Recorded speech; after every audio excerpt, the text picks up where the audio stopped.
Digital दुनिया में आगे क्या होने वाला है, इसमें दिलचस्पी है। तो आज हम 2026 की एक जबरदस्त रणनीति पर बात करने वाले हैं। एक ऐसी रणनीति जो सिर्फ व्यूज से कहीं आगे की सोच है। ये भविष्य में कामयाबी के मायने ही बदलने वाली है। तो चलिए सीधे मुद्दे की बात करते हैं।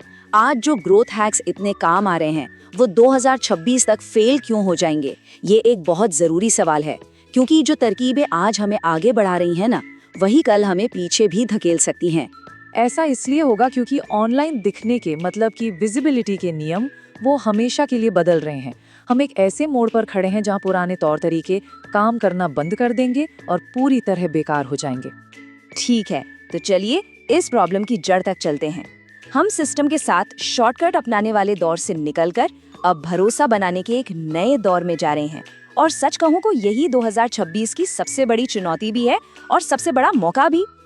अब जरा इस स्लाइड को देखिए, ये बहुत दिलचस्प है। ये बदलाव कितना बुनियादी है ये यहाँ साफ दिखता है। जहाँ आज कीवर्ड स्टफिंग का बोलबाला है, मतलब बस कीवर्ड्स भर दो, वहीं कल सिमेंटिक कॉन्टेक्स्ट यानी विषय की गहरी समझ ज्यादा मायने रखेगी। वायरल होने की जो ये होड़ है ना, उसकी जगह लेगी एक मजबूत कम्युनिटी बनाने की सोच। और क्लिकबेट की चालाकी, उसकी जगह सिग्नल प्योरिटी को प्राथमिकता दी जाएगी, यानी असली और साफ सुथरा कंटेंट। तो हम इसे समझेंगे कैसे? चलिए पहले सेक्शन से शुरू करते हैं, एल्गोरिथम के निर्देश। ये वो छुपी हुई सेटिंग्स हैं जो बताती हैं कि प्लेटफॉर्म्स असल में चाहते क्या हैं। पहली सेटिंग है सिग्नल प्योरिटी। इसका सीधा सा मतलब है कि एल्गोरिथम अब एंगेजमेंट बेट को पसंद नहीं करता, उसे सजा देता है। और जो कंटेंट सीधे सीधे वैल्यू देता है, उसे इनाम। इसे करना कैसे है? बस अपने हर कंटेंट को किसी एक खास सवाल का जवाब देने पर फोकस करें, बिना किसी लाग लपेट के। दूसरी सेटिंग है इंटेंट मैचिंग। ये सिर्फ कीवर्ड से आगे की बात है। ये समझने की कोशिश है कि कोई व्यूअर किसी कंटेंट को क्यों खोज रहा है, उसका असली इरादा क्या है। तो अपनी ऑडियंस की असली ज़रूरतों को समझिए और ऐसा कंटेंट बनाइए जो उनके लिए एक पक्का समाधान हो। चलिए तीसरी सेटिंग पर चलते हैं, सिमेंटिक कॉन्टेक्स्ट। एल्गोरिदम उन क्रिएटर्स को पसंद करता है जो अपने विषय की गहरी समझ रखते हैं और उससे जुड़े टॉपिक्स को आपस में जोड़ते हैं। इसका सबसे अच्छा तरीका है कि एक मुख्य विषय के आसपास कंटेंट पिलर्स बनाए जाएं।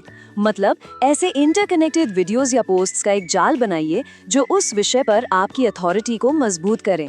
और चौथी सेटिंग है प्रिडिक्टिव वैल्यू।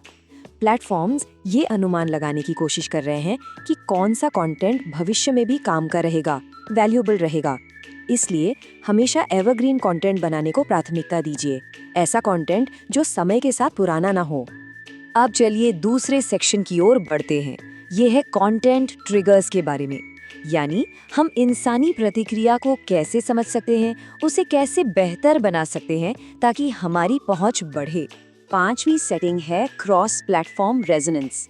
मतलब एल्गोरिदम अब ये पहचानता है कि क्या आपके ब्रांड की कहानी कई प्लेटफॉर्म्स पर एक जैसी और मजबूत है। इसलिए 2-3 मुख्य प्लेटफॉर्म्स पर यूनिक लेकिन एक दूसरे से जुड़ा हुआ कंटेंट शेयर कीजिए ताकि एक मजबूत ब्रांड वर्ल्ड बन सके। छठी सेटिंग है ऑडियंस ग्रेजुएशन। ये बहुत इंटरेस्टिंग है। इसका मतलब है कि सिर्फ कंटेंट देखने वाले पैसिव व्यूअर्स को एक्टिव कम्युनिटी मेंबर्स में बदलना। इसके लिए पोल, सवाल जवाब सेशन और सिर्फ कम्युनिटी के लिए एक्सक्लूसिव कंटेंट जैसे इंटरैक्टिव फीचर्स का इस्तेमाल करें। इससे उनमें अपनेपन का एहसास जगेगा। सातवीं सेटिंग, सेशन डेप्थ। ये बहुत जरूरी है। एल्गोरिदम उस कंटेंट को बहुत ज्यादा प्राथमिकता देता है जो एक व्यूअर को उसी सेशन में और भी कंटेंट देखने के लिए प्रेरित करे। तो इसके लिए प्लेलिस्ट, एंड स्क्रीन लिंक्स और वीडियो के बीच में रेफरेंस का सही तरीके से इस्तेमाल करें। अब ये देखिए, आठवीं सेटिंग भविष्य की एक झलक है, इमोशनल स्पेक्ट्रम एनालिसिस।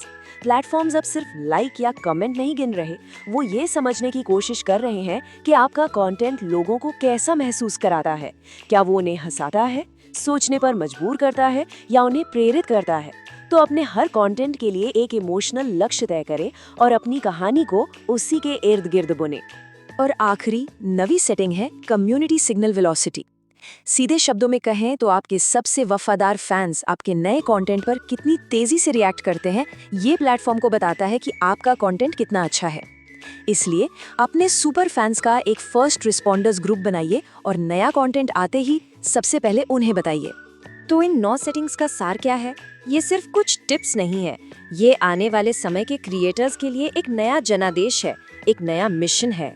और ये लाइन इसे शानदार तरीके से बताती है, भविष्य उनका नहीं है जो एक क्लिक हासिल कर सकते हैं, भविष्य उनका है जो एक पूरी दुनिया बना सकते हैं। एक ऐसी दुनिया जहां ऑडियंस सिर्फ दर्शक नहीं बल्कि उस कहानी का एक अहम हिस्सा हो। तो जैसे जैसे प्लेटफॉर्म्स और स्मार्ट हो रहे हैं, सवाल ये नहीं है कि अगला ट्रेंड क्या होगा, बल्कि असली सवाल ये है कि आप अगली छिपी हुई सेटिंग कौन सी खोज निकालेंगे। क्योंकि असली ग्रोथ नियमों को तोड़ने में नहीं, बल्कि उन्हें सबसे पहले समझने में है। इस पे सोचिएगा जरूर।